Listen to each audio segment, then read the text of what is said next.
نحمده ونصلي ونسلم على رسوله الكريم اما بعد۔ اہل سنت والجماعت کے اجماعی عقائد میں ایک عقیدہ ہے انبیاء کرام علیہم السلام کے معصوم ہونے کا، انبیاء کی عصمت کا۔ اللہ تعالیٰ جس شخص کو نبوت کے لیے منتخب فرماتے ہیں اسے ہر قسم کی معصیت، نافرمانی اور گناہ سے بچاتے ہیں۔ یہ عقیدہ دلائل نقلیہ اور دلائل عقلیہ دونوں سے ثابت ہے۔ بعض لوگ انبیاء کرام علیہم السلام کو معصوم نہیں مانتے اور اپنے اس موقف پر بطور دلیل کے شبہات کے چند آیات پیش کرتے ہیں۔ بعض آیات ایسی ہیں جن کا تعلق اول الانبیاء سیدنا آدم علیہ السلام کی شخصیت کے ساتھ ہے۔ اللہ تعالیٰ نے آپ کو پیدا فرمایا، جنت میں رہنے کا حکم دیا اور ساتھ ہی فرمایا لا تقربا هذه الشجرہ، جنت میں جو جی چاہے جہاں سے جی چاہے کھاؤ، لیکن ایک خاص درخت ہے اس کے قریب نہیں جانا۔ حضرت آدم علیہ السلام اس درخت کے قریب چلے گئے، آپ نے اللہ کا حکم نہیں مانا، اور خدا کا حکم نہ ماننا یہ معصیت ہے، اور جو معصیت کا مرتکب ہو وہ معصوم نہیں ہوتا۔ پتہ چلا کہ نبی معصوم نہیں۔ ہم جواب میں قرآن کریم کی آیات کی روشنی میں یہ بات کہتے ہیں، حضرت آدم علیہ السلام نے جو کام فرمایا یہ معصیت اور گناہ نہیں ہے۔ یا تو حضرت آدم علیہ السلام بھول گئے فناسیہ، یا پھر حضرت آدم علیہ السلام پھسل گئے فأزلہم الشیطان۔ بھول جانا، نسیان، یہ معصیت، نافرمانی نہیں ہوتا۔ پھسل جانا، بات سمجھنے میں غلطی کا لگ جانا، یہ بھی گناہ اور معصیت نہیں ہوتا۔ سوال: اگر حضرت آدم علیہ السلام کا یہ فعل معصیت نہیں تھا تو قرآن کریم میں اللہ تعالیٰ نے یہ کیوں فرمایا وَعَصَىٰ آدَمُ رَبَّهُ فَغَوَىٰ؟ وَعَصَىٰ آدَمُ رَبَّهُ فَغَوَىٰ، لفظ عصا یہ بھی معصوم ہونے کے منافی ہے، اور لفظ غوا یہ بھی دلیل ہے کہ آدم علیہ السلام معصوم نہیں تھے۔ عصا کا معنی عموماً کیا جاتا ہے نافرمانی اور گناہ کا، غوا کا معنی عموماً کیا جاتا ہے راہ حق سے ہٹ جانا، گمراہ ہو جانا، ہدایت سے محروم ہو جانا۔ عصا آدم ربہ فغوا میں عصا یہ بھی حضرت آدم کی عدم عصمت کی دلیل ہے، اور غوا سے بھی معلوم ہوتا ہے کہ حضرت آدم علیہ السلام معصوم نہیں تھے۔ جواب: جہاں تک تعلق ہے لفظ عصا کا، اس کا معنی ہمیشہ معصیت، نافرمانی اور گناہ نہیں ہوتا، بلکہ بسا اوقات اگر کوئی آدمی بات نہ سمجھ سکے، سمجھنے میں غلطی لگ جائے اور پھسل جائے، اس پر مجازاً لفظ عصا بول دیا جاتا ہے۔ عصا اور عصیان ان کا اصلی معنی کیا ہے؟ نافرمانی اور گناہ، لیکن کبھی کبھی اس کا اطلاق زلت پر، پھسل جانے پر، بات سمجھنے میں غلطی لگنے پر ہو جاتا ہے۔ چنانچہ ہدایت الساری کی پہلی جلد صفحہ 107 پر ہے المعصیت مصدر، لفظ معصیت مصدر ہے، وقد تطلق علی الزلۃ مجازا، بسا اوقات اس لفظ معصیت کا، عصیان کا زلت پر بھی اطلاق ہوتا ہے، اور یہ اس کا مجازی معنی ہے۔ جب کوئی بندہ حقیقی معنی چھوڑے اور مجازی معنی کی طرف جائے، ترک حقیقت مراد مجاز پر کوئی نہ کوئی قرینہ ہونا ضروری ہوتا ہے۔ کسی قرینے اور دلیل کی بنیاد پر حقیقت سے مجاز کی طرف بندہ رجوع کرتا ہے۔ یہ جو ہم نے کہا کہ یہاں عصا کا معنی ذلت ہے، عصا کا معنی گناہ اور معصیت نہیں، یہ جو ہم نے مجازی معنی کی طرف رجوع کیا، اس پر ہمارے پاس قرینہ قرآن کریم کی آیت موجود ہے۔ اللہ تعالیٰ فرماتے ہیں فَأَزَلَّهُمَا الشَّيْطَانُ عَنْهَا فَأَخْرَجَهُمَا مِمَّا كَانَا فِيهِ۔ جب مجاز کے مراد لینے پر قرینہ موجود ہو اور حقیقی معنی ایسا ہو جو مقام نبوت کے مناسب نہ ہو، اگر حقیقی معنی مراد لیا جائے تو نصوص کا آپس میں ٹکراؤ ہو، آیت آیت سے ٹکرا جائے، ظاہری طور پر تعارض ہو جائے، تو وہاں پر ایسا معنی مراد لینا مناسب ہوتا ہے جس کی وجہ سے نبی کا مقام بھی برقرار رہے اور ظاہری طور پر نصوص میں ٹکراؤ بھی ختم ہو جائے۔ اگر ہم یہ معنی نہیں کریں گے تو پھر قرآن سے ٹکرائے گا، اس لیے کہ ایک جگہ پر اللہ فرماتے ہیں ناسیہ، ایک جگہ پر اللہ فرماتے ہیں اَزَلَّهُمَا الشَّيْطَانُ، ادھر فرما رہے ہیں عصا۔ اگر اس کا معنی وہی کیا جائے جو وہ لوگ کرتے ہیں جو نبی کو معصوم نہیں مانتے، مقام نبوت بھی مجروح ہوتا ہے اور قرآن کریم کی آیت کا قرآن کریم کی دوسری آیت سے ٹکراؤ بھی ہوتا ہے۔ اور قرآن کریم اللہ کا کلام ہے، اس کے کلام الہی ہونے پر جہاں پر ہمارے پاس اور دلیلیں ہیں، ان میں سے ایک دلیل یہ ہے وَلَوْ كَانَ مِنْ عِنْدِ غَيْرِ اللَّهِ لَوَجَدُوا فِيهِ اخْتِلَافًا كَثِيرًا۔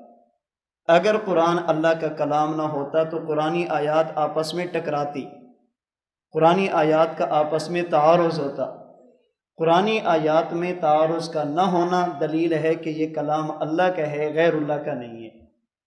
تو عصا کا معنی معصیت نہیں ہے، قد تطلق علی الذلۃ مجازا، بلکہ اس سے مراد ذلت ہے، پھسلنا ہے، بات کو سمجھنے میں غلطی کا لگ جانا ہے۔ اور میں پہلے دن سے یہ بات عرض کر رہا ہوں، نبی کے معصوم ہونے کا معنی ہرگز یہ نہیں کہ نبی سے اجتہادی خطا نہیں ہوتی۔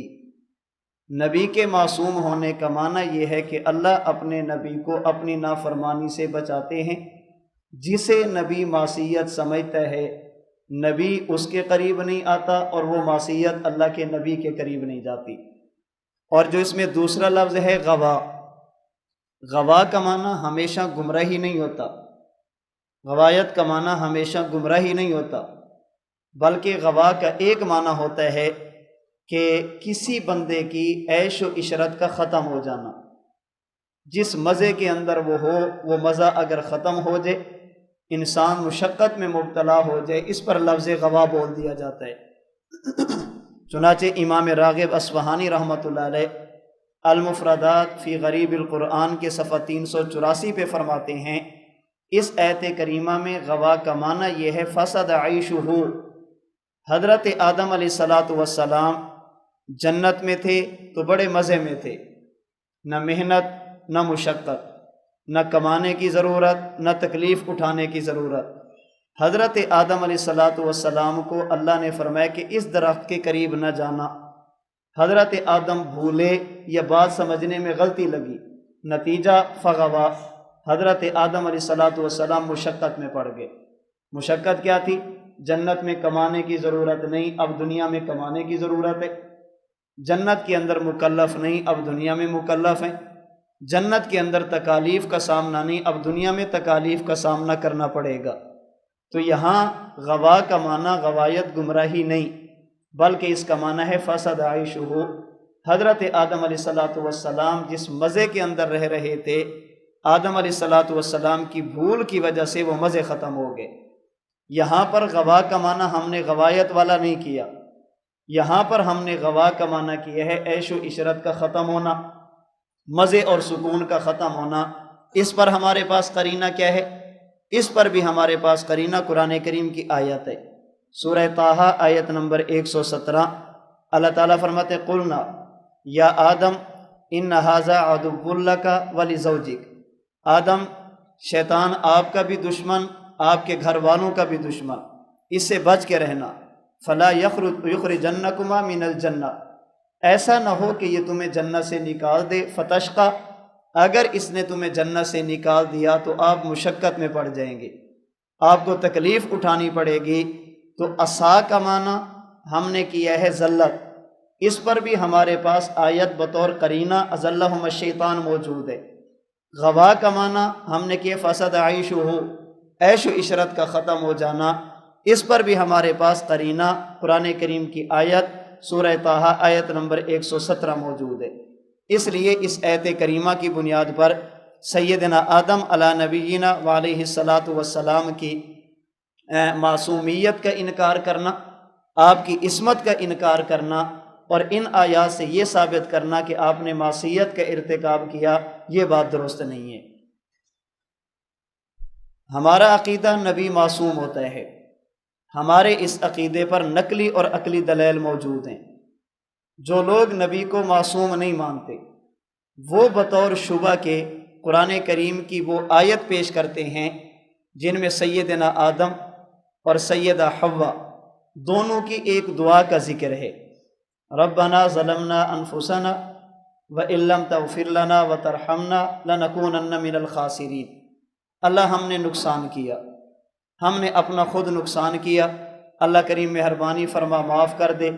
اگر آپ نے ہمیں معاف نہ کیا، آپ نے ہم پر رحم نہ فرمایا تو ہم مزید نقصان اٹھانے والے ہو جائیں گے، اللہ کریم ہم پر مہربانی فرما۔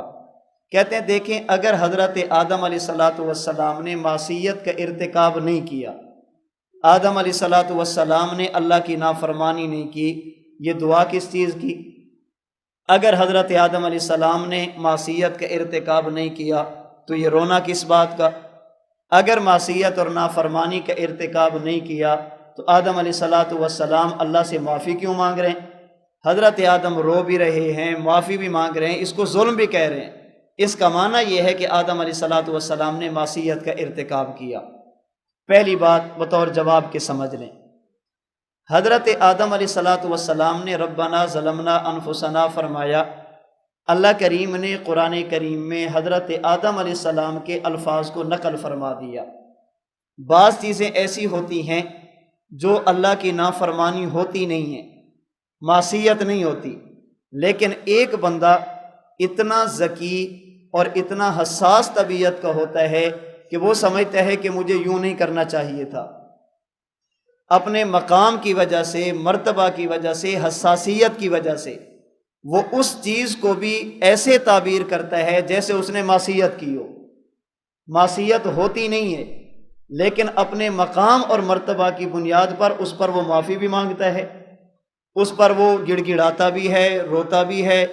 جس بندے کے ساتھ اس کا تعلق ہو، اس تعلق کی بنیاد پر اس کے سامنے اپنی اس غلطی کا اعتراف بھی کرتا ہے۔ اللہ رب العزت کے چونکہ حضرت آدم علیہ السلام نبی تھے، آپ کا مقام عام انسانوں جیسا نہیں تھا۔ حضرت آدم علیہ السلام نے جو کام کیا وہ کام معصیت نہیں تھا، حضرت آدم علیہ السلام نے جو کام کیا وہ کام گناہ نہیں تھا، آپ نے جو فعل فرمایا وہ فعل اللہ کی نافرمانی نہیں تھی، لیکن چونکہ آپ نبی ہیں، خدا کے برگزیدہ ہیں، اللہ کے مقرب ہیں، اللہ کے محبوب ہیں، آپ سمجھے کہ مجھے یہ کام بھی نہیں کرنا چاہیے تھا۔ آدم علیہ السلام نے اپنے مقام اور مرتبہ کی بنیاد پر اللہ کے مقرب ہونے کی وجہ سے اسے غلطی سے تعبیر کیا۔ اللہ کریم نے فرمایا کہ آدم یہ غلطی بنتی تو نہیں ہے، لیکن چلیں جسے آپ غلطی سمجھتے ہیں میں اسے بھی معاف کر دیتا ہوں، ہے نہیں، لیکن جسے آپ کہہ رہے ہیں میں اسے بھی معاف کر دیتا ہوں۔ اس لیے قرآن کریم میں اللہ نے یہ نہیں فرمایا آدم تو وہ ہے ظلمتما، جنہوں نے ظلم کیا، جنہوں نے گناہ کیا۔ اگر حضرت آدم علیہ السلام معصیت کا ارتکاب فرماتے، اللہ کریم یوں فرماتے کہ تم نے یہ کیا، اللہ نے ظلمتما نہیں فرمایا، ظلمنا، آدم علیہ السلام کی بات کو نقل کیا ہے۔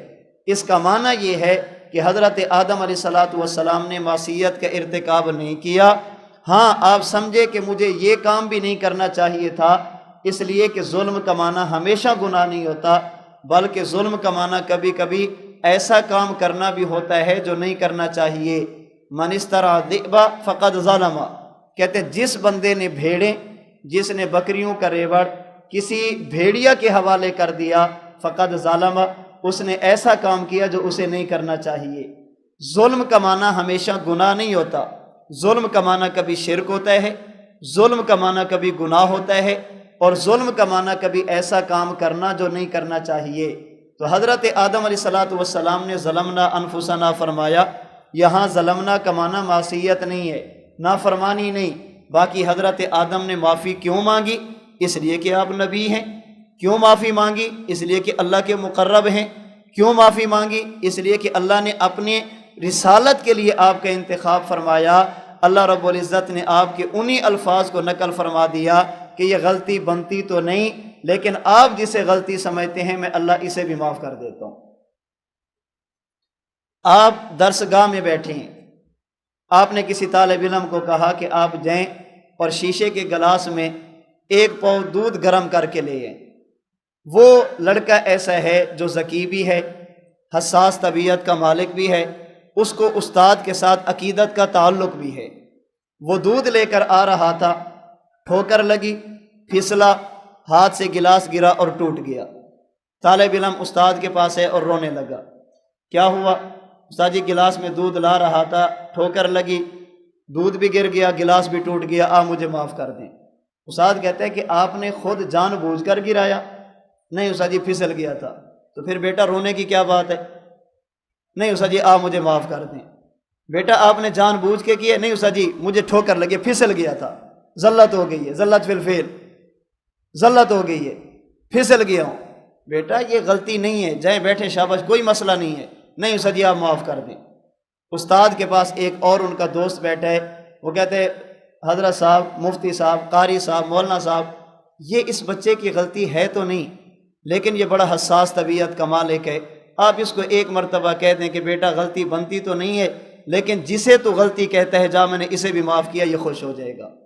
اب جب استاد اس کو کہے گا، اب اس طالب علم کے رونے کا معنی کوئی کم عقل یہ سمجھ لے کہ اس نے گناہ کیا ہے، اس کے رونے سے کوئی بندہ یہ استدلال کرے کہ اس نے معصیت کا ارتکاب کیا ہے، یہ کم عقلی کی بات ہوگی۔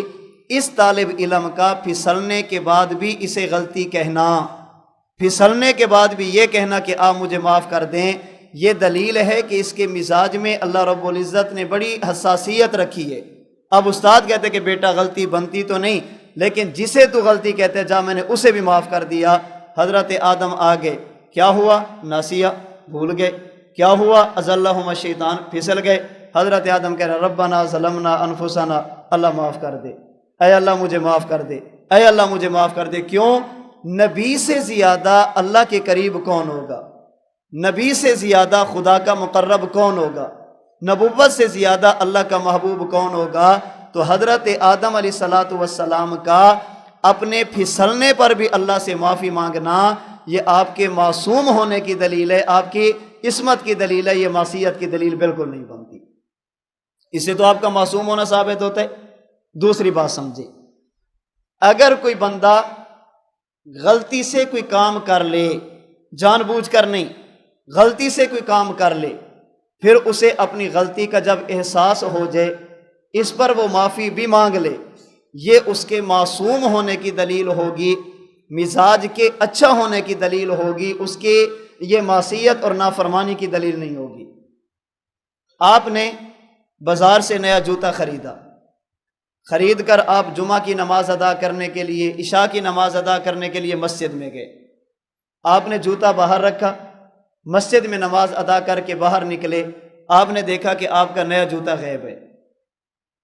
اسی سے ملتا جلتا، اسی ڈیزائن کا ایک پرانا جوتا وہ رکھا ہوا ہے۔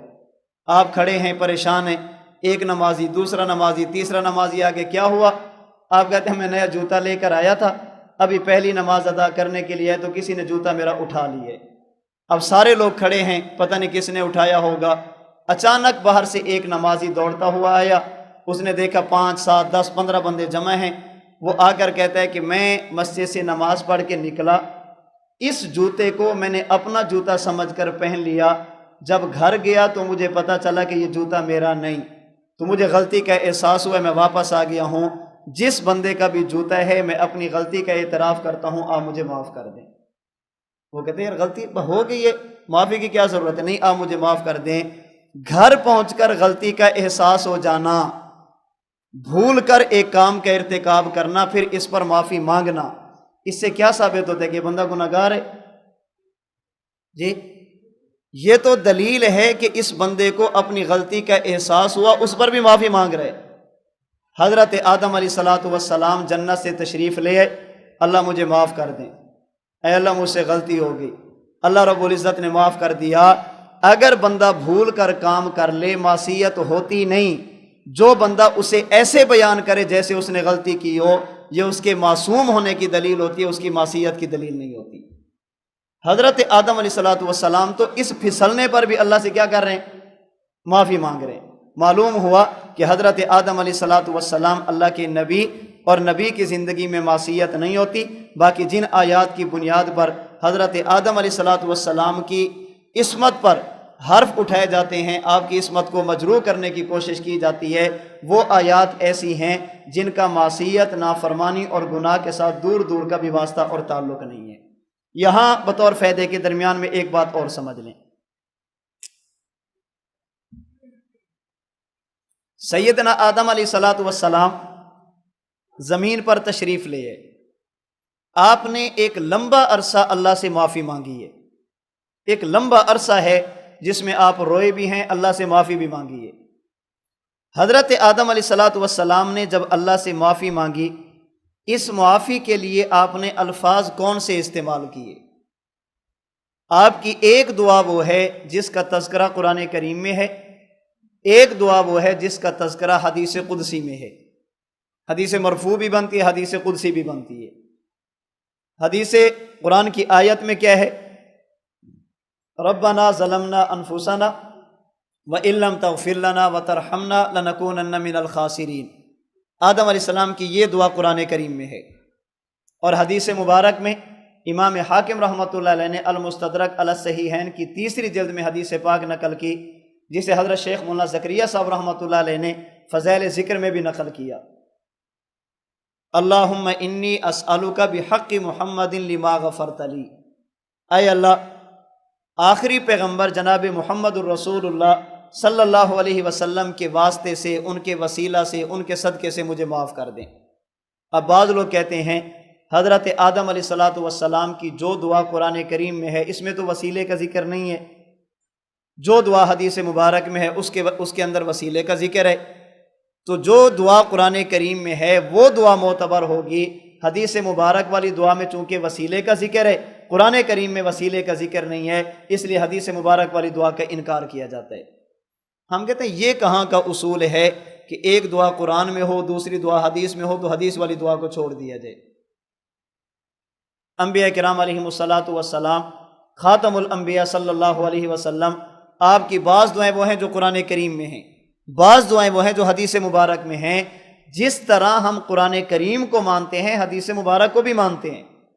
یا تو آپ یہ کہہ دیں کہ حدیث مبارک والی دعا قرآن کریم کی نص قطعی کے خلاف ہے۔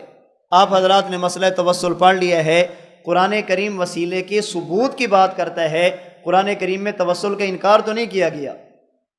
توسل بالذات کا ثبوت موجود ہے، توسل بالاعمال کا ثبوت موجود ہے، اللہ تعالیٰ کے مبارک ناموں کا وسیلہ دینا اس کا ثبوت موجود ہے۔ تو ہم قرآن کی بنیاد پر حدیث کا انکار نہیں کرتے، اور حدیث کی بنیاد پر قرآن کریم کا انکار نہیں کرتے۔ ہم کہتے ہیں قرآن کریم میں مانگی جانے والی دعا وہ بھی ہمارے ایمان کا حصہ ہے، حدیث مبارک میں مانگی جانے والی دعا وہ بھی ہمارے ایمان کا حصہ ہے۔ کسی کا دل چاہے بغیر وسیلے کے دعا مانگ لے، کسی کا دل چاہے وسیلے کے ساتھ دعا مانگ لے، ہم وسیلے کو فرض نہیں کہتے، واجب نہیں کہتے، ضروری نہیں کہتے۔ ہاں ہم کہتے ہیں یہ اقرب الی الاجابت ہے، یہ مستحب ہے، دعا کے آداب میں سے ایک ادب ہے۔ اگر کوئی بندہ بغیر وسیلے کے دعا مانگتا ہے، کسی کا وسیلہ نہیں دیتا، ہم اس کے بارے میں یہ نہیں کہتے کہ اس نے غلط کام کیا ہے، غلطی کا ارتکاب کیا ہے، اس نے فرض کو چھوڑا ہے، واجب کو چھوڑا ہے۔ تو جو دعا قرآن کریم میں ہے وہ بھی ہم مانتے بھی ہیں، مانگتے بھی ہیں، اور جو دعا اللہ کے نبی کے فرمان حدیث مبارک میں ہے ہم اسے مانتے بھی ہیں اور اللہ سے وہ دعا مانگتے بھی ہیں۔ جو لوگ انبیاء کرام علیہم السلام کو معصوم نہیں مانتے، ان کے شبہات میں سے ایک شبہ اور بھی پیش کیا جاتا ہے۔ سیدنا آدم علی نبینا وعلیہ الصلاۃ والسلام، آپ نے اور آپ کی اہلیہ نے ایک ایسا کام کیا جو ان کو نہیں کرنا چاہیے تھا، جو عصمت کے منافی ہے، معصوم ہونے کے منافی ہے۔ وہ کام کیا؟ قرآن کریم کا 9واں پارہ سورۃ الاعراف کی آیت نمبر 189 اور 190۔ اللہ تعالیٰ فرماتے ہیں اے انسانو، ہم نے تمہیں ایک جان سے پیدا کیا، پھر اسی سے ان کی بیوی کو پیدا کیا۔ فلما تغشاها حملت حملا خفیفا فمرت بھی، جب ان کی اہلیہ امید سے ہوئی تو آسانی کے ساتھ اپنے بچے کو پیٹ میں لے کر چلتی رہی۔ فلما اثقلت، جب بچہ پیٹ میں بڑھنا شروع ہوا، دعوا اللہ ربہما، میاں بیوی دونوں نے اللہ سے دعا مانگی، اے اللہ لئن آتیتنا صالحا لنکونن من الشاکرین، اگر آپ ہمیں اولاد دیں اور تندرست دیں تو ہم اس پر آپ کا شکریہ ادا کریں گے۔ فلما آتاہما صالحا جعلا لہ شرکاء فیما آتاہما، اللہ کریم نے جب انہیں اولاد عطا فرما دی، انہوں نے اللہ کی عطا کردہ اولاد میں غیر اللہ کو شریک کرنا شروع کر دیا۔ آدم علیہ السلام تو ایسا کام کر رہے ہیں جو شرک ہے، آدم علیہ السلام کی اہلیہ تو ایسا کام کر رہی ہیں جو شرک ہے۔ پھر اس آیت کریمہ کو بتانے کے لیے، بیان کرنے کے لیے، اپنے استدلال کو مضبوط کرنے کے لیے سنن ترمذی ابواب التفسیر سورۃ الاعراف کی تفسیر سے سیدنا سامرہ رضی اللہ تعالی عنہ کی ایک روایت کو پیش کیا جاتا ہے کہ سیدنا آدم کے ہاں اولاد زندہ نہیں رہتی تھی، آپ کی بیوی سیدہ حوا کو شیطان ملا، اس نے کہا کہ آپ منت مانو، اللہ بیٹا دیں گے تو اس کا نام عبد الحارث رکھیں گے۔ حارث چونکہ شیطان کا نام ہے، عبد الحارث کا معنی حارث کا بندہ، آپ نے یہ منت مان لی تو آپ کی اولاد زندہ رہے گی۔ انہوں نے منت مان لی، اللہ نے بیٹا دیا تو انہوں نے نام عبد الحارث رکھ لیا۔ شیطان کی بات ماننا معصیت ہے، آدم علیہ السلام بھی اس میں شریک ہیں۔ اپنی اولاد کا نام ایسا رکھنا جو شرکیہ ہو، یہ تو عصمت کے منافی ہے۔ پتہ چلا کہ آدم علیہ السلام معصوم نہیں، چونکہ آدم نبی، باقی بھی نبی، جب ایک نبی معصوم نہیں ہے تو نتیجہ نکلے گا کہ دنیا میں کوئی نبی بھی معصوم نہیں ہے۔ آیت صراحتاً موجود ہے۔ پہلی بات، جہاں تک تعلق ہے ان آیات کا، قرآن کریم کی آیات کو سمجھنے کے لیے جو چیزیں معاون، ممد اور مددگار ہوتی ہیں، ان میں سے ایک چیز ہوتی ہے آیت کا سیاق و سباق، ماقبل اور مابعد۔ یہ آیت ہے 189 اور 190۔ آپ اس سے پہلے آیت نمبر 182 سے لے کر 188 تک اٹھا کر دیکھ لیں، اللہ کریم نے مشرکین کا عمومی مزاج بیان کیا ہے کہ یہ ایسے ہیں جو اللہ کے ساتھ یوں کرتے ہیں، یوں کرتے ہیں، یوں کرتے ہیں۔ والذین کذبوا بآیاتنا سنستدرجهم من حیث لا یعلمون، یہاں سے شروع کریں، هو الذی خلقکم من نفس واحدہ۔ ان جمع کے صیغوں میں اللہ کریم نے انسان کا، بالخصوص مشرکین کا عمومی مزاج بیان کیا۔ آیت 189 190 ختم ہو گئی، آگے 191 سے لے کر 194 تک آپ دوبارہ 4 آیتیں اٹھا کر دیکھیں، ان میں بھی انسان کے عمومی مزاج کو بیان کیا گیا۔ مقصد یہ بتانا ہے کہ جب انسان مصیبت میں ہوتا ہے، پریشانی میں ہوتا ہے، تکلیف میں ہوتا ہے، اللہ سے دعائیں مانگتا ہے، اور جو ہی اللہ کریم ان مشکلات کو ختم کرتا ہے، یہ فوراً اللہ کو بھلا دیتا ہے اور ان کی طرف رجوع کرتا ہے جو اللہ کے نافرمان ہوتے ہیں یا اللہ کی الوہیت میں ان کو شریک قرار دیا جاتا ہے۔ تو مقصد انسان کے عمومی مزاج کو بیان کرنا ہے، مقصد آدم علیہ السلام کی معصیت کو بیان کرنا نہیں۔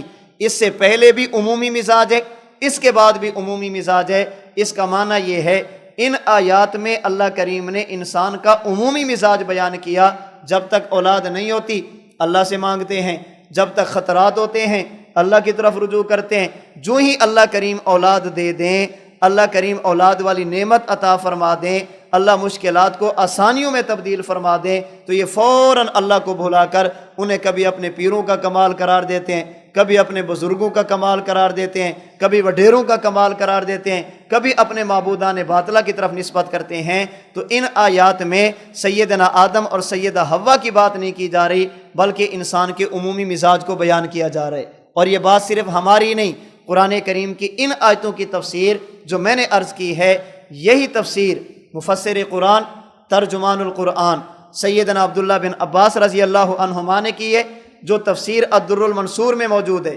رسول اکرم صلی اللہ علیہ وسلم کے رضائی بیٹے سیدنا حسن بصری رحمۃ اللہ علیہ جو تابعی ہیں، انہوں نے کی ہے، جو تفسیر طبری میں موجود ہے۔ تو اس آیت کا تعلق سیدنا آدم اور سیدہ حوا کے ساتھ نہیں ہے، بلکہ ان آیات میں اللہ کریم نے انسان کے عمومی مزاج کا تذکرہ کیا، باقی یہ بتایا کہ تم ایک ہی ماں اور ایک ہی باپ کی اولاد ہو، اللہ کریم نے تمہیں ایک ہی جگہ سے پیدا فرمایا، وہاں سے تمہاری نسل چلی ہے، اس لیے تمہیں چاہیے کہ تم انہی کے نقش قدم پر چل کر اللہ کی توحید اور اللہ کی الوہیت کو مانو، اللہ کی الوہیت میں کسی کو شریک نہ قرار دو۔ حضرت عبداللہ بن عباس بھی آیت کی تفسیر یہی فرماتے ہیں، اور حضرت حسن بصری بھی اس آیت کی تفسیر یہی فرماتے ہیں۔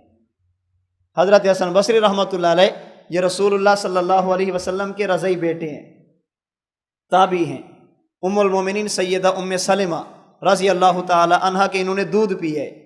حضرت حسن بصری رحمۃ اللہ علیہ کی والدہ حضرت ام سلمہ کی خادمہ تھی، ان کے گھر میں جاتی، کبھی جھاڑو لگا دیا، کبھی برتن دھو دیے، بسا اوقات باہر سے کوئی چیز لانی پڑتی، اللہ کے نبی کی اہلیہ ہیں تو خدمت کے طور پر یہ جاتی تھی۔ حضرت حسن بصری رحمۃ اللہ علیہ چھوٹے تھے، یہ ان کو وہاں پر چھوڑ کر چلی گئی کسی کام کے لیے، آپ نے رونا شروع کر دیا۔ حضرت ام سلمہ رضی اللہ تعالیٰ عنہ نے اٹھا کر ان کو سینے سے لگایا، اللہ کریم نے خر کے عادت حضرت ام سلمہ کے پستانوں میں اللہ نے دودھ اتار دیا، چھاتی میں، حضرت حسن بصری نے دودھ پیا۔ محدثین فرماتے ہیں اللہ نے جو سیدنا حسن بصری رحمۃ اللہ علیہ کو مقام اور مرتبہ عطا فرمایا، اس کی بہت ساری وجہ ہیں، ان میں سے ایک وجہ یہ ہے کہ آپ کے جسم اور رگوں میں اللہ کے نبی کی اہلیہ کا دودھ دوڑتا تھا، اس وجہ سے اللہ کریم نے آپ کو یہ مرتبہ عطا فرمایا۔ تو حضرت آدم علیہ السلام کا اس آیت کریمہ کی بنیاد پر آپ کا عصمت والے عقیدے کو ختم کرنا یہ بھی درست نہیں۔ رہ گئی بات روایت سنن ترمذی کی، ابواب التفسیر کی، ہم کہتے ہیں وہ روایت اس قابل نہیں ہے کہ اس کی بنیاد پر عقیدہ عصمت انبیاء کو مجروح کیا جائے۔ کیوں؟ اس لیے کہ اس روایت کو حضرت قتادہ رحمۃ اللہ علیہ سے نقل کرنے والے راوی ہیں عمر بن ابراہیم۔ عمر بن ابراہیم یہ شاگرد ہیں حضرت قتادہ کے، ایک تو یہ اس روایت کو نقل کرنے میں اکیلے اور منفرد ہیں، قتادہ کے شاگردوں میں سے عمر بن ابراہیم کے علاوہ کسی نے نقل نہیں کی، اور نمبر دو عمر بن ابراہیم کی وہ روایتیں جو آپ حضرت قتادہ سے نقل کرتے ہیں بقول امام احمد بن حنبل، بقول امام ابو حاتم رازی، بقول امام ابن حبان، بقول حافظ ابن عدی اور بقول حافظ ابن حجر عسقلانی، ان کی یہ روایتیں قابل اعتماد نہیں ہوتی۔ جن روایتوں کو یہ حضرت قتادہ سے نقل کرتا ہے یہ روایتیں اس قابل نہیں ہوتی کہ ان سے استدلال کیا جائے، اور یہ روایت بھی عمر بن ابراہیم عن قتادہ کے طریق سے نقل ہے، اس لیے اس آیت کریمہ کی بنیاد پر حضرت آدم علیہ السلام کی عصمت کا انکار کرنا درست نہیں ہے۔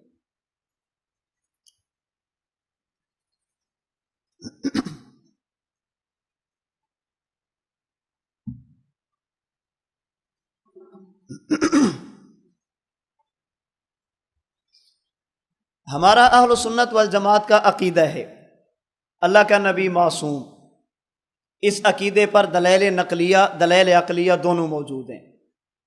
جو لوگ انبیاء کرام علیہم السلام کو معصوم نہیں مانتے وہ اپنے اس نظریے پر ان آیات کو پیش کرتے ہیں جن کا تعلق اللہ کے نبی سیدنا نوح علیہ السلام کی شخصیت کے ساتھ ہے۔ حضرت نوح علیہ السلام نے اپنی قوم کو دعوت دی، ایک لمبا عرصہ دعوت دی، قوم کے چند افراد کے علاوہ پوری قوم نے من حیث القوم آپ کی دعوت کو قبول کرنے سے انکار کیا، جن میں آپ کا بیٹا بھی ہے، آپ کی اہلیہ بھی ہے، انہوں نے بھی آپ کی دعوت کو قبول نہیں کیا۔ اللہ کریم نے فرمایا کہ اے نوح آپ کی قوم عذاب میں مبتلا ہوگی۔ اللہ میرے لیے کیا حکم ہے؟ فرمایا وَاصْنَعِ الْفُلْكَ بِأَعْيُنِنَا وَوَحْيِنَا، ہمارا حکم ہے کہ آپ ہماری نگرانی میں ایک کشتی تیار کریں۔ وَلَا تُخَاطِبْنِي فِي الَّذِينَ ظَلَمُوا، جب کشتی روانہ ہونے لگے آپ نے ان لوگوں کے بارے میں مجھ سے بات نہیں کرنی جو ظالم ہیں، ظالموں کے بارے میں مجھ سے بات نہ کرنا، اِنَّهُمْ مُغْرَقُونَ، اس لیے کہ ان ظالموں کو غرق کیا جائے گا۔ اللہ کریم نے ظالموں کے بارے میں سفارش کرنے سے منع کیا۔ حضرت نوح علیہ السلام کشتی لے کر چلے، جب آپ نے دیکھا کہ بیٹا عذاب میں مبتلا ہونے کے قریب ہے، بیٹے کو بلایا، بیٹے نے آنے سے انکار کیا، تو حضرت نوح علیہ السلام نے اللہ سے دعا کی ربی ان ابنی من اہلی و ان وعدک الحق و انت احکم الحاکمین، اللہ میرا بیٹا ہے، میرے گھر کا ایک فرد ہے، آپ نے وعدہ کیا تھا کہ آپ کے اہل کو بچاؤں گا، اللہ یہ بھی تو میرا اہل ہے، اللہ کریم میرے خاندان کے آپ اسے بھی بچا لیں، آپ کا وعدہ برحق ہے، آپ احکم الحاکمین ہیں۔ کہتے ہیں جب اللہ نے روکا تھا لا تخاطبنی فی الذین ظلموا، تو حضرت نوح علیہ السلام نے اس پر عمل کیوں نہیں کیا؟ اللہ نے روکا تھا کہ ظالموں کے بارے میں سفارش نہ کرنا، آپ نے اپنے بیٹے کے بارے میں سفارش کر کے اللہ کے حکم کی بات، اللہ کے حکم کو نہیں مانا، اور اللہ کا حکم نہ ماننا معصیت کہلاتا ہے، اور جو بندہ معصیت کا مرتکب وہ معصوم نہیں۔ حضرت نوح علیہ السلام نے معصیت کا ارتکاب کیا، پتہ چلا کہ حضرت نوح علیہ السلام بھی معصوم نہیں ہیں۔ جواب کو سمجھنے سے پہلے تھوڑا سا آیات کا مفہوم سمجھ لیں۔ اللہ کریم نے حضرت نوح علیہ السلام کو حکم دیا،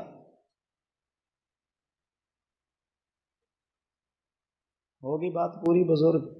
وہ جو سامنے بیٹھے بکری والے کے پیچھے، یہ آپ کھڑے ہو جائیں۔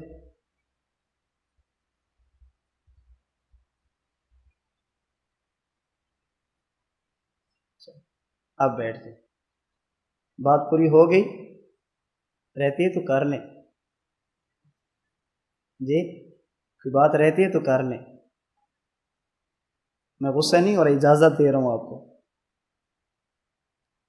بات رہتی ہے تو کل بساؤ کا ضروری بات ہوتی ہے، خطرہ ہوتا ہے کہ ذہن سے نکل نہ جائے، نہ سمجھتے کہ اس بات کو کر لینا چاہیے۔ آپ نے کر لیے؟ وہ ٹوپی والے ساتھ والے آپ نے بھی کر لیے؟ بولتے نہیں، ناراض ہیں؟ یہ دیکھتے ہی ایسے ہیں جی۔ ایک بندہ تھا وہ سائیکل پہ جا رہا تھا، تو مدرسے کے طالب علم تھے، کھڑے تھے، تو اس نے طالب علم کو ایسے دیکھا تو فوراً سائیکل سے گر پڑا۔ تو کسی نے پوچھا چاچو چوٹ تو نہیں لگی؟ اس نے کہا میں اترتا ہی ایسے ہوں، میرے اترنے کا سٹائل ہی ایسا ہے۔ آپ دیکھتے ہی ایسے ہیں، ناراض ہو گئے۔ سوئی صاحب سے پوچھیں ناراض تو نہیں ہے؟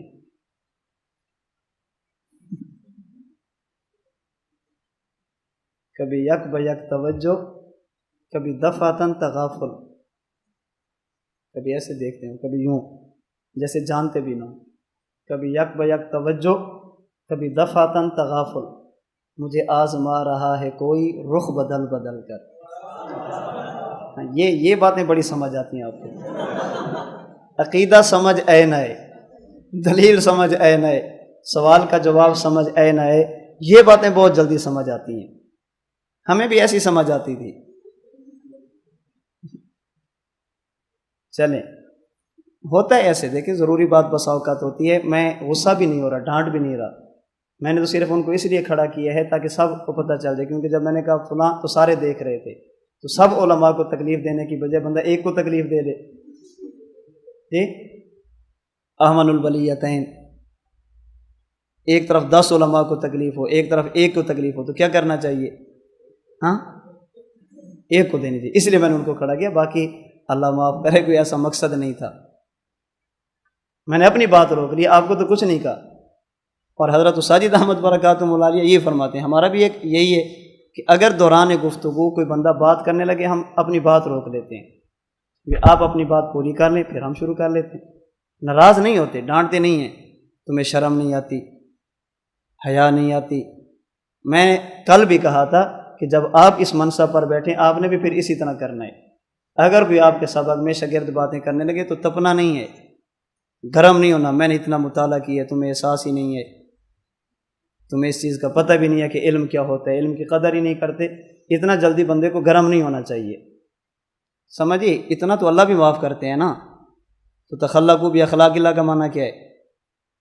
مسجد میں اگر کوئی بندہ نماز ادا کر رہا ہو اور اس کے موبائل کی گھنٹی بج پڑے تو ہم کیا کرتے ہیں جی؟ کوئی طالب علم ہو، یاد رکھنا، کوئی طالب علم ہو طالب علم کبھی درس گاہ میں جان بوجھ کر اپنے موبائل کی گھنٹی کھلی نہیں رکھتا۔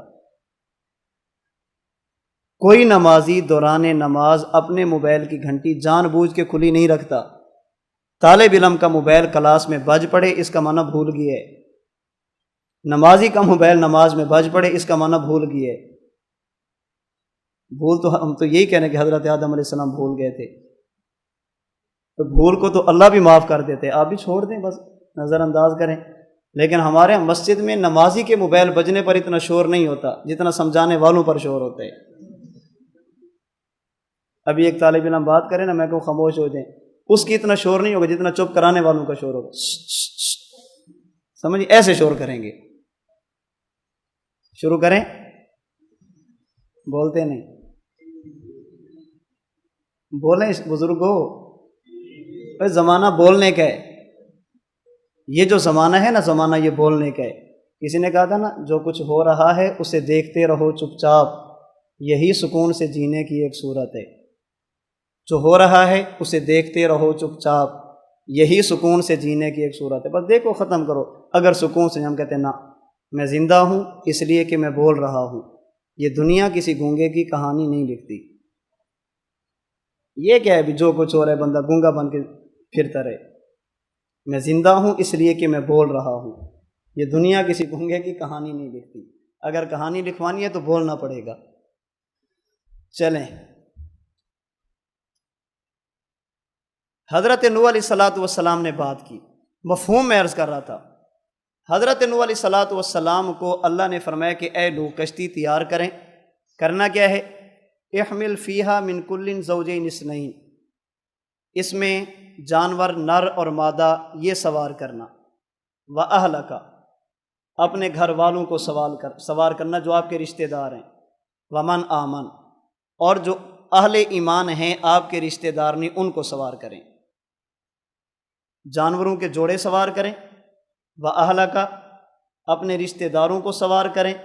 وَمَنْ آمن، اور ان اہل ایمان کو بھی کشتی میں سوار کریں جو مومن ہیں لیکن آپ کے خاندان کے نہیں، آپ کی برادری اور رشتہ دار نہیں۔ إِلَّا مَنْ سَبَقَ عَلَيْهِ الْقَوْلُ، خاندان میں سے ان لوگوں کو شامل نہ کرنا جن کے بارے میں اللہ کا فیصلہ ہو چکا ہے کہ وہ عذاب میں مبتلا ہوں گے۔ حضرت نوح علیہ السلام نے جب کشتی لی، کشتی لے کر جانے لگے، آپ نے دیکھا کہ بیٹا ہے وہ پانی کے غوطوں کے حوالے ہو رہا ہے، تو کہا ربی ان ابنی من اہلی، باری تعالیٰ میرے بیٹے کو بچا لے، وہ میرا اہل ہے۔ آپ نے مجھ سے وعدہ کیا تھا کہ اس طوفان سے جانوروں کو بچاؤں گا، ایمان والوں کو بچاؤں گا، وَأَهْلَكَ، اور آپ کے رشتہ داروں کو بچاؤں گا۔ اللہ یہ بھی تو میرا رشتہ دار ہے، یہ بھی تو میرا اہل ہے، اسے بھی بچا لے۔ حضرت نوح علیہ السلام نے وَأَهْلَكَ کی بنیاد پر سمجھا کہ بیٹے کے بارے میں مجھے سفارش کرنے کا حق حاصل ہے۔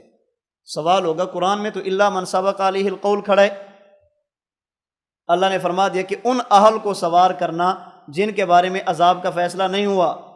ہم کہتے ہیں ممکن ہے حضرت نوح علیہ السلام کی توجہ باپ کی محبت کی بنیاد پر إِلَّا مَنْ سَبَقَ عَلَيْهِ الْقَوْلُ کی طرف نہ گئی ہو سکتا ہے اس طرف توجہ ہی نہ گئی ہو۔ کیسی بات کر رہے ہیں، نبی کی توجہ نہیں کی؟ ہم کہتے ہیں ایسا ممکن ہے، بس اوقات بندہ بہت اعلیٰ منصب پر فیض ہوتا ہے لیکن کبھی کبھی یوں ہوتا ہے کہ قرآن کی کسی آیت کی طرف اس کی توجہ نہیں جاتی۔ جیسے سیدنا عمر بن خطاب رضی اللہ تعالی عنہ کے بارے میں حضرت امام طحاوی نے شرح مشکل الآثار میں حدیث نقل کی ہے۔ امام طحاوی کی 2 کتابیں حدیث پر مشہور ہیں، شرح معانی الآثار جسے طحاوی شریف کہا جاتا ہے جو دورہ حدیث والے سال پڑھی جاتی ہے، اور نمبر 2 شرح مشکل الآثار، یہ کئی جلدوں میں ہے جس میں آپ نے احادیث متعارضہ کو جمع کیا ہے، پھر ان کے معانی اور مفاہیم کی بنیاد پر ان میں تطبیق دی ہے کہ یہ ظاہری طور پر تعارض ہے، حقیقت میں تعارض نہیں ہے۔ حضرت عمر بن خطاب نے خطبہ دیا اپنے دور خلافت میں، فرمایا لوگو آج کے بعد حق مہر حد سے زیادہ مقرر نہ کرنا، اگر کسی نے زیادہ مقرر کیا تو جو بنتا ہوگا وہ ہم اس کی بیوی کو دیں گے، جو زیادہ ہوگا وہ بیت المال میں جمع کر دیں گے۔ حضرت عمر بن خطاب خطبہ دے کے فارغ ہوئے تو قریشی ایک خاتون ملی، اس نے کہا امیر المومنین آپ کی بات کو ترجیح دینی چاہیے یا اللہ کے قرآن کو؟ آپ کی بات زیادہ لائق اتباع ہے یا اللہ کا قرآن؟ حضرت عمر بن خطاب فرمانے لگے اللہ کا قرآن۔ لیکن تم نے یہ بات پوچھی کیوں ہے؟ حضرت عمر بن خطاب سے وہ خاتون کہنے لگی آپ نے ابھی فیصلہ فرمایا ہے کہ کوئی بندہ حق مہر زیادہ مقرر نہ کرے، جبکہ اللہ قرآن میں فرماتے ہیں وَآتَيْتُمْ إِحْدَاهُنَّ قِنْطَارًا فَلَا تَأْخُذُوا مِنْهُ شَيْئًا، اگر تم نے اپنی بیوی کو بطور حق مہر کے پہاڑ کے برابر سونا بھی دیا ہو تو اس میں سے ایک ذرہ بھی واپس نہ لینا۔ اگر جدائی کی نوبت آ جائے حق مہر واپس نہیں لینا۔ آپ کہتے ہو زیادہ مقرر نہیں کرنا، اللہ تو قنطار کی بات کر رہے ہیں۔ اس کا معنی یہ ہے کہ اتنا حق مہر بھی مقرر کیا جا سکتا ہے۔ اب بتائیں آپ کی بات مانیں یا ہم اللہ کے قرآن کی بات مانیں؟ حضرت عمر بن خطاب فرمانے لگے اس زمانے کی خواتین قریشی سارے کے سارے ایسے ہیں جو مجھ سے بھی زیادہ فقیہ ہیں۔ پھر آپ نے دوبارہ فرمایا کہ لوگو، پہلے میں نے تمہیں کہا تھا کہ زیادہ حق مہر مقرر نہ کرنا، میری توجہ اس آیت کی طرف نہیں گئی تھی، جب خاتون نے توجہ دلائی ہے تو میں اپنی بات سے رجوع کرتا ہوں، آج کے بعد اپنی حیثیت کے مطابق جتنا حق مہر مقرر کرنا چاہو کر سکتے ہو۔ وہ شخص جس کے فرمان کے مطابق اللہ نے آیتیں اتاری ہیں، اس بندے کا ذہن بھی اس آیت کی طرف نہیں گیا۔ یہ میں نے سمجھانے کے لیے مثال دی ہے کہ جیسے حضرت عمر کا ذہن اس آیت کی طرف نہیں گیا، اسی طرح حضرت نوح علیہ السلام کا ذہن بھی الا من سبق علیہ القول کی طرف نہیں گیا۔ حضرت عمر بن خطاب کا یہ فرمانا، پھر قریشی خاتون کا آپ کو ٹوکنا، حضرت عمر بن خطاب کا رجوع کرنا، اس سے سمجھ آتی ہے کہ اہل سنت والجماعت کے ہاں رسول اللہ صلی اللہ علیہ وسلم کے بعد جو خلافت چلی ہے، اس خلافت کا تصور کیا ہے۔ ہم حضور کے بعد خلافت کے قائل ہیں، بعض لوگ امامت کے قائل ہیں۔ خلافت اور امامت میں کئی فرق ہیں، ان میں سے ایک فرق، ہمارے ہاں خلیفہ معصوم نہیں ہوتا، خلیفہ مجتہد ہوتا ہے، ان کے ہاں امام معصوم ہوتا ہے۔ نتیجہ کیا نکلے گا؟ خلیفہ چونکہ مجتہد ہوتا ہے، معصوم نہیں ہوتا، اس لیے خلیفہ کے فیصلے سے اہل لوگ اگر اختلاف کرنا چاہیں تو ان کو حق حاصل ہوتا ہے۔ وہ پوچھ سکتے ہیں کہ یہ جو آپ کے جسم پر 2 چادریں ہیں کہاں سے آئی ہیں، انہیں حق کے احتساب حاصل ہوتا ہے، وہ ان کے فیصلے پر اعتراض کر سکتے ہیں۔ شرط یہ ہے کہ ہو اہل، یہ نہیں کہ موجودہ دور کا کوئی اٹھے سارا دن اپنا گنڈیریاں بیچے اور شام کو کہ حضرت عمر کے مسئلوں کو میں چیک کروں گا، اسے ہم کہیں گے کہ تو اپنی اوقات میں رہے۔ حضرت عمر کے فیصلے سے اختلاف کر سکتے ہیں عبداللہ بن عمر بن خطاب کے فیصلے سے اختلاف کرتے ہیں حضرت عثمان، جو ان کی ٹکر کے بندے ہوں۔ صحابی سے اختلاف کر سکتے ہیں، غیر صحابی کون ہو سکتے ہیں صحابی سے اختلاف کرنے والا؟ ہم امام ابو حنیفہ کو یہ اختیار نہیں دیتے کہ اپنی رائے کی بنیاد پر صحابی کی رائے سے نکلیں، تمہیں کیسے دیں گے؟ سمجھیے بات، ان کے ہاں امام معصوم ہوتا ہے، امام کے فیصلے سے اختلاف کی گنجائش نہیں ہوتی، اس لیے ان کے امام نے جس کے ہاتھ پر بیعت کر لی ہے، کم از کم انہیں یہ حق حاصل نہیں ہے کہ امام کے فیصلے سے تجاوز کریں، اس لیے کہ امام معصوم ہوتے ہیں، اور معصوم کے فیصلے سے ہمارے ہاں خلیفہ کون ہوتا ہے؟ مجتہد، اس کے فیصلے سے کیا ہوتا ہے؟ اختلاف کا حق حاصل ہوتا ہے اس بندے کو جو اہل ہو۔ اس لیے سیدنا صدیق اکبر جب خلیفۃ الرسول مقرر کیے گئے تو آپ نے خطبہ دیا تھا، فرمایا لوگو، مجھے تم نے اپنا خلیفہ مقرر کر دیا ہے، میرے کندھوں پر تم نے یہ بھار اور بوجھ لاد دیا ہے، اس لیے میں تمہیں ایک بات کہتا ہوں، اگر میں تمہیں ایسی بات کا حکم دوں جو شریعت کے مطابق ہو تو میری بات ماننا، اگر میں ایسی بات کروں جو خلاف شریعت ہو تو مجھے روکنا، مجھے سیدھے راستے کی طرف چلانا۔ حضرت عمر بن خطاب رضی اللہ تعالیٰ عنہ خلیفہ بنے، حضرت عمر نے بھی خطبہ دیا، فرمایا لوگو، تم نے مجھے خلیفہ مقرر کر دیا ہے، حضرت ابو بکر صدیق نے متعین کر دیا ہے، وہ دنیا سے تشریف لے گئے، اگر میں تمہیں درست بات کروں تو میری اطاعت کرنا۔ اچھا یہ بتاؤ، اگر میں تمہیں غلط بات کروں تو تم میرا کیا کر لو گے؟ حضرت ابو بکر نے کیا فرمایا تھا؟ درست بات کروں تو بات ماننا، غلط کروں تو سیدھے راستے پر۔ حضرت عمر نے کیا فرمایا؟ درست بات کہوں تو میری بات ماننا، غلط بات کروں تو تم کرو گے کیا کر لو گے؟ حضرت عمر رضی اللہ تعالیٰ عنہ کیا کر لو گے؟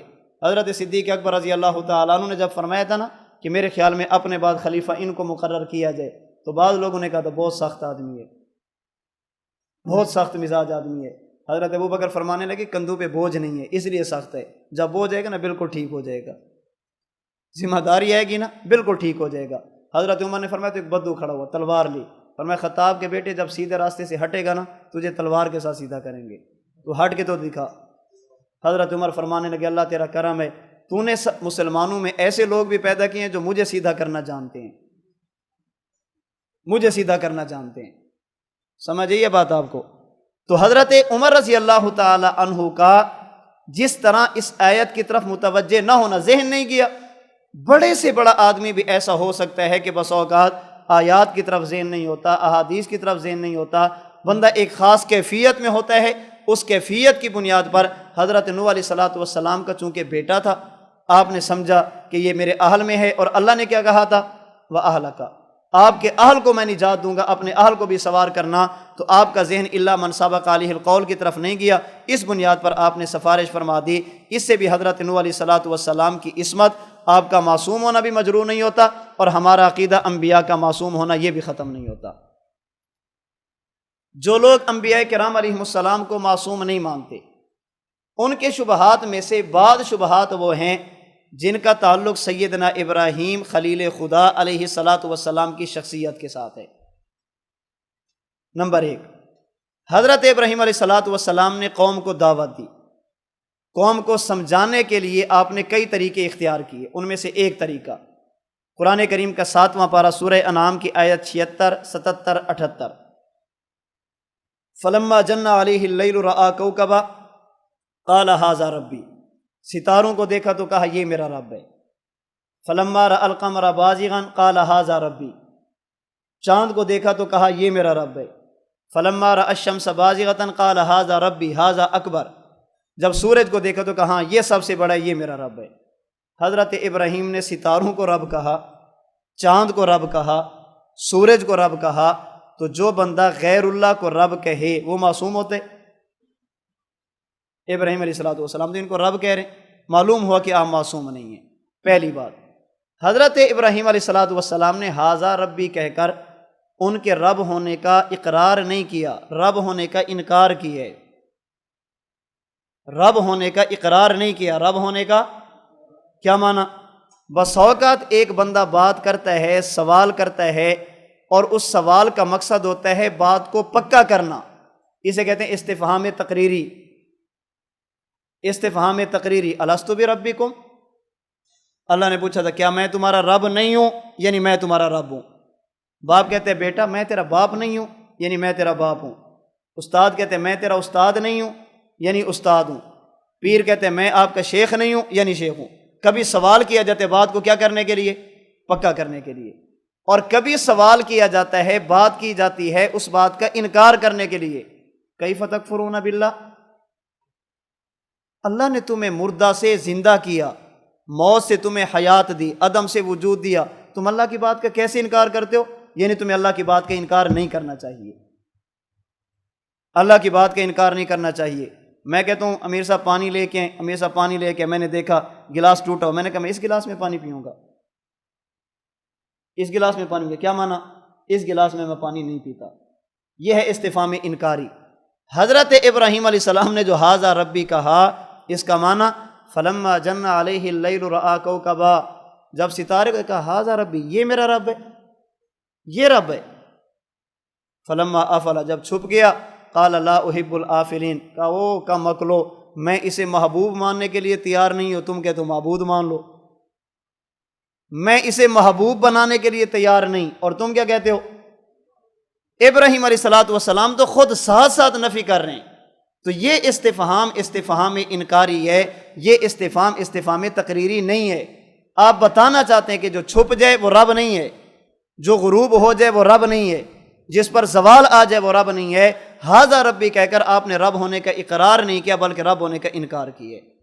دوسرا جواب سمجھیں، علم مناظرہ میں جب کوئی بندہ کسی فریق مخالف سے گفتگو کرتا ہے، وہاں پر کئی طریقے اختیار کیے جاتے ہیں۔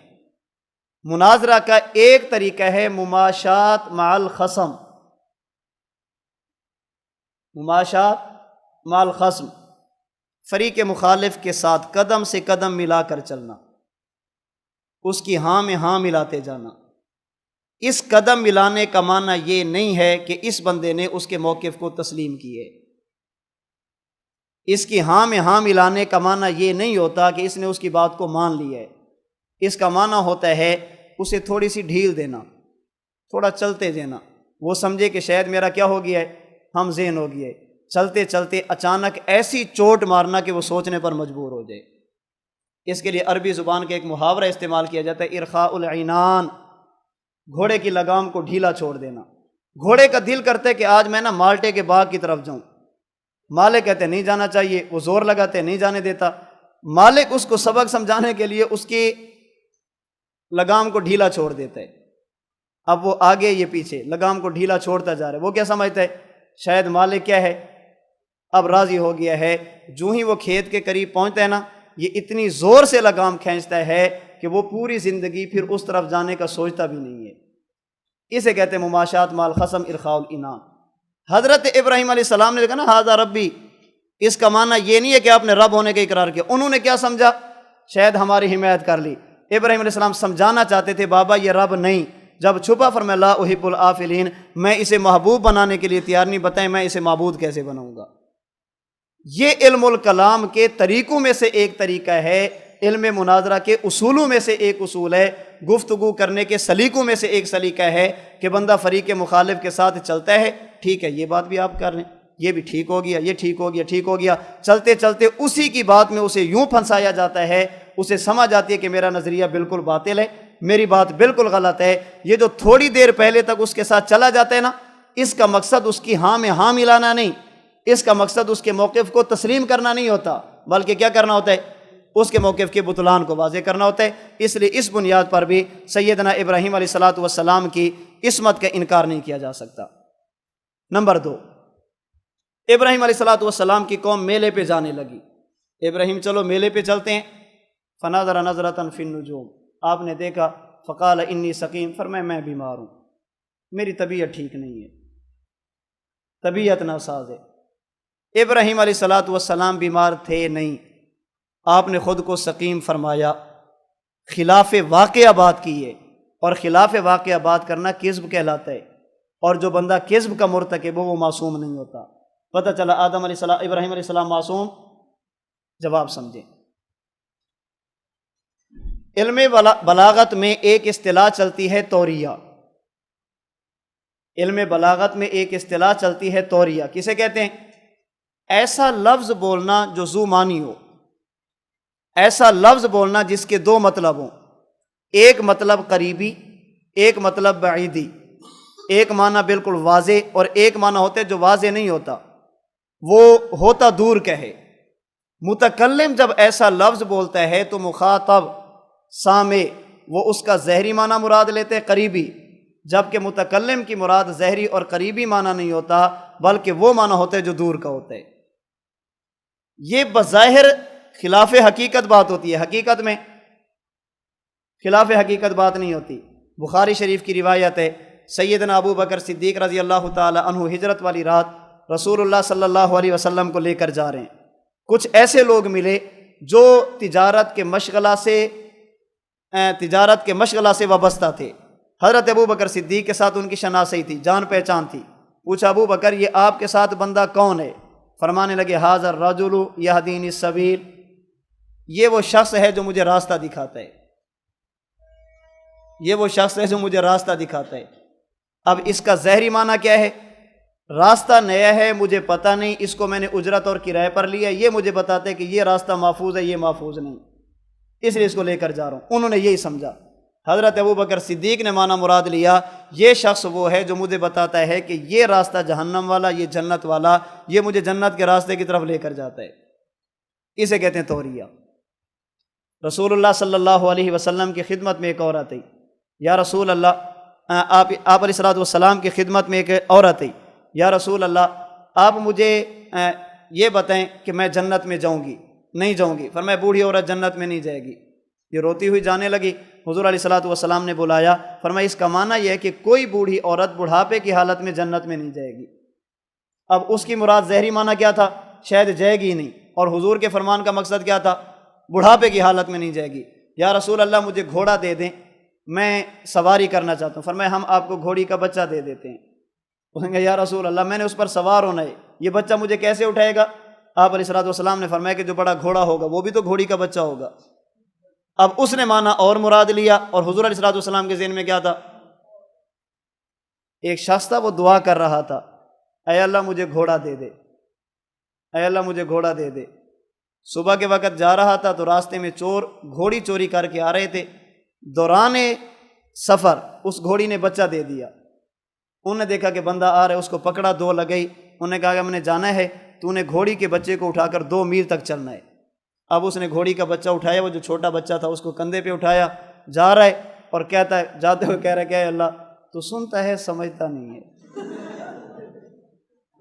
حکیم الامت حضرت تھانوی رحمۃ اللہ علیہ فرماتے ہیں اسے کافر نہ کہنا، اس لیے کہ اس بیچارے کی عقل اتنی تھی۔ اسے کافر نہ کہنا اس لیے کہ اس بیچارے کی عقل اتنی تھی، اور ہر بندہ بقدر عقل مکلف ہوتا ہے، سمجھئے؟ اللہ تو سنتا ہے سمجھتا نہیں ہے۔ میں نے گھوڑا مانگا تھا کہ میں اس پر سوار ہوں گا، آپ نے دیا جو مجھ پر سوار ہو گئے،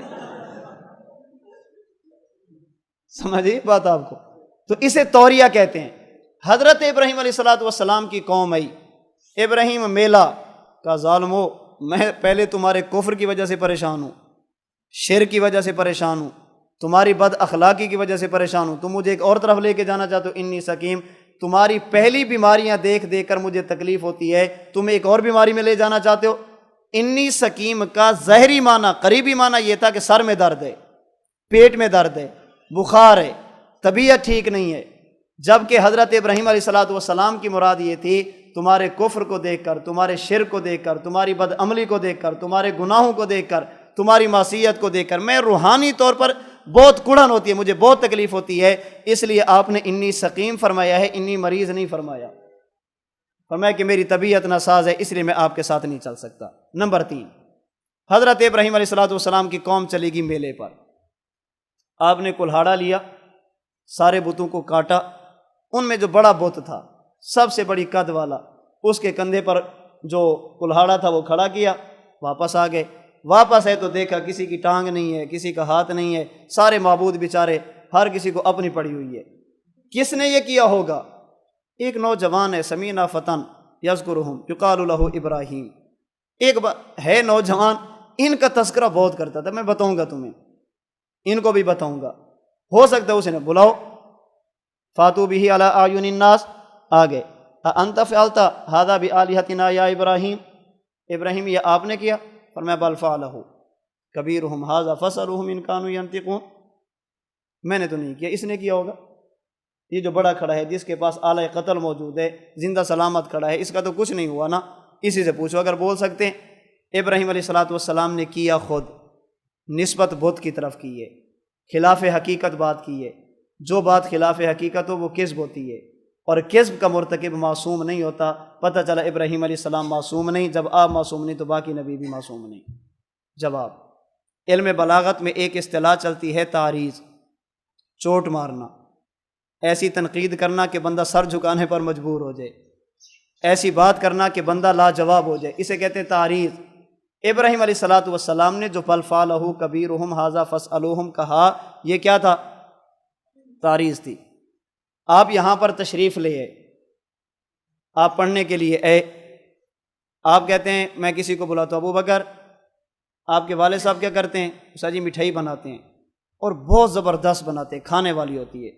جمعرات آ کے کدھر جا رہے ہو؟ گھر۔ جمعہ والے دن جب واپس آؤ تو مٹھائی لے کر آنا، نہیں لے کے آیا، اگلے ہفتے پھر بیٹھا تعریف کر رہا ہے، والد صاحب بہت زبردست مٹھائی بناتے ہیں، جا رہے ہو مٹھائی لے کر لانا، پھر نہیں لاتا، تعریفیں کرتا ہے۔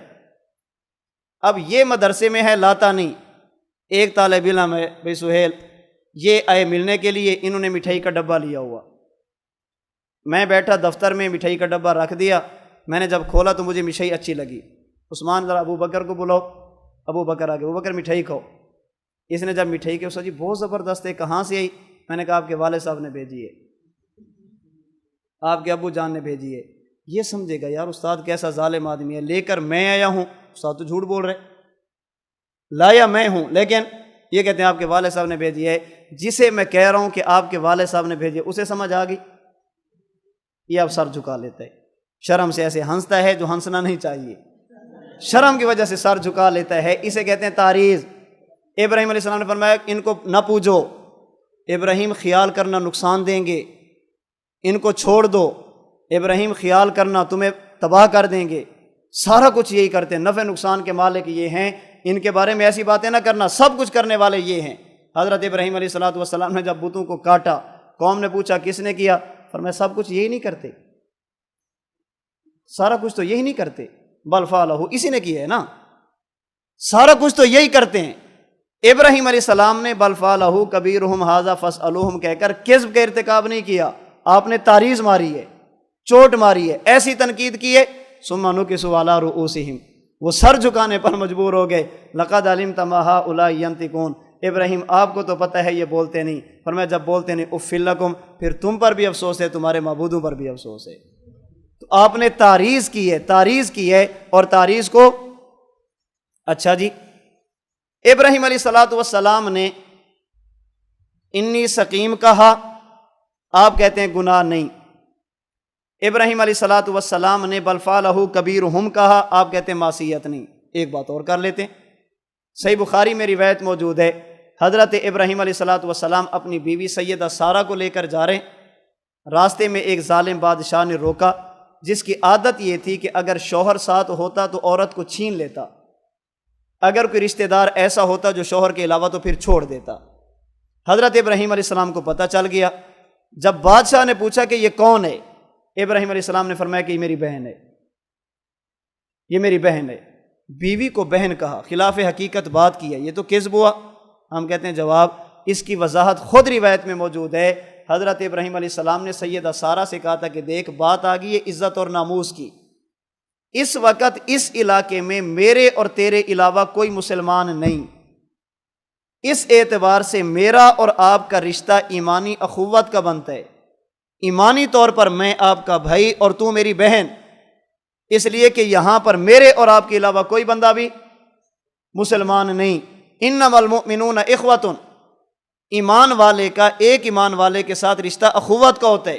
اس لیے جب بادشاہ مجھ سے پوچھے گا تو میں یہ کہوں گا کہ یہ میری بہن ہے، تاکہ جھوٹ بھی نہ ہو، عزت اور ناموس بھی برقرار رہے۔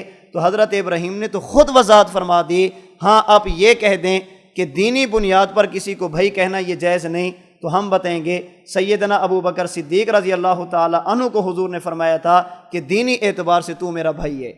حضرت عمر بن خطاب رضی اللہ تعالی عنہ کو رسول اللہ صلی اللہ علیہ وسلم نے فرمایا تھا کہ عمر جب آپ عمرے کے لیے جا رہے ہیں لا تنسنا من دعائک یا اخی، میرے چھوٹے بھائی مجھے دعا میں بھلانا مت۔ دینی اعتبار سے اخوت کا رشتہ قرآن سے بھی ثابت، نبوت کے فرمان سے بھی ثابت ہے۔ تو سیدنا ابراہیم نے جب سیدہ سارہ کو یہ کہا کہ یہ میری بہن ہے، اس سے مراد کون سی تھی؟ دینی بھائی، اور اس میں کوئی حرج نہیں۔ آپ ایسے خام خواہ وکیل بلا توکیل بنے ہوئے ہیں، صفائیاں دے رہے ہیں، اگر یہ باتیں جھوٹ نہیں تو بخاری شریف کی اس روایت کے کیا کرو گے جس میں رسول اللہ صلی اللہ علیہ وسلم نے فرمایا کہ حضرت ابراہیم علیہ السلام نے زندگی میں کبھی کذب کا ارتکاب نہیں کیا، ہاں 3 موقع ایسے ہیں جن میں ابراہیم علیہ السلام نے کذب کا ارتکاب کیا۔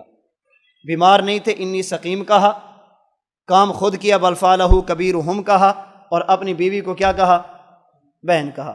ہم کہتے ہیں کہ دیکھیں یہ جھوٹ نہیں ہے، کذب نہیں ہے، ہاں ظاہری طور پر چونکہ انہیں جھوٹ سمجھا جاتا ہے تو رسول اللہ صلی اللہ علیہ وسلم نے اس کے لیے کذب کا لفظ بولا کہ بظاہر ایسے ہیں جنہیں کذب کہا جا سکتا ہے۔ نمبر 2، اس حدیث مبارک میں رسول اللہ صلی اللہ علیہ وسلم یہ سمجھانا چاہتے ہیں بندہ جتنا بھی صاحب عزیمت ہو، بڑے سے بڑے حالات اور واقعات سے ٹکرانے والا ہو، زندگی میں کوئی نہ کوئی موقع ایسا آتا ہے کہ عزیمت کا دامن چھوڑنا پڑتا ہے، رخصت کی طرف جانا پڑتا ہے۔ حضرت ابراہیم علیہ الصلوۃ والسلام نے ہمیشہ عزیمت سے کام لیا، ملک چھوڑنا پڑا آپ نے چھوڑا ہے، آگ میں جانا پڑا آپ گئے ہیں، بیٹے کی گردن پر چھری چلانی پڑی آپ تیار ہیں، بیٹے اور بیوی کو جنگل میں چھوڑنا پڑا آپ تیار ہیں، سب کچھ کیا۔ زندگی میں 3 موقع ایسے آئے ہیں جب سیدنا ابراہیم علی نبینا علیہ الصلوۃ والسلام نے عزیمت سے رخصت کی طرف رجوع کیا۔ بتلانا یہ مقصود ہے کہ اگر کبھی عزیمت سے رخصت کی طرف جانا پڑے تو یہ خلاف شریعت نہیں ہے، حضرت ابراہیم نے بھی یہ کام کیا، اگر آپ کرنا چاہو تو آپ بھی یہ کام کر سکتے ہو۔ باقی یہ کذب نہیں ہے، جھوٹ نہیں ہے، اس پر کذب کا لفظ بولا گیا ہے ظاہری اعتبار سے اور سامع کے ذہن کے اعتبار سے، وگرنہ حقیقت یہ ہے کہ سیدنا ابراہیم علی نبینا علیہ الصلوۃ والسلام صدیق تھے، اللہ کے برگزیدہ پیغمبر تھے، سچے نبی تھے، معصوم بھی تھے، آپ کی زندگی میں معصیت اور نافرمانی نہیں تھی۔ تو جس طرح حضرت آدم علیہ الصلوۃ والسلام وہ معصوم، حضرت نوح علیہ السلام وہ معصوم، سیدنا ابراہیم خلیل اللہ علیہ الصلوۃ والسلام یہ معصوم ہیں، ہم انبیاء کرام علیہ السلام کو معصوم مانتے ہیں۔ اس پر ہمارے پاس قرآن کریم کی 5 آیات موجود، اللہ کے نبی کی 2 مرفوع حدیثیں موجود، ایک صحابی کا اثر موجود، اجماع امت موجود، عقل اور قیاس موجود ہے۔ اگر باشبہات کی جائے، جن شبہات کی بنیاد پر سیدنا آدم، سیدنا نوح، سیدنا ابراہیم علیہم الصلاۃ والسلام کی عصمت کا انکار کیا جاتا ہے، یہ سارے کے سارے دلائل اور شبہات وہ ہیں جن سے انبیاء کی عصمت مجروح نہیں ہوتی بلکہ برقرار رہتی ہے۔ ان آیات کا یا تو ظاہری معنی مراد نہیں ہے یا پھر ان کا ایسا معنی مراد لیا جائے گا جس کی وجہ سے نبی کا مقام عصمت برقرار رہے۔ اللہ کریم مجھے اور آپ کو اپنے موقف کو، اس موقف کو دلائل سے بیان کرنے کی، سمجھنے کی توفیق عطا فرمائیں۔ اللہ کریم انبیاء کرام علیہم الصلاۃ والسلام کی عصمت کا تحفظ اور دفاع کرنے کی مجھے اور آپ کو توفیق عطا فرمائیں۔ وآخر دعوانا ان الحمد للہ رب العالمین۔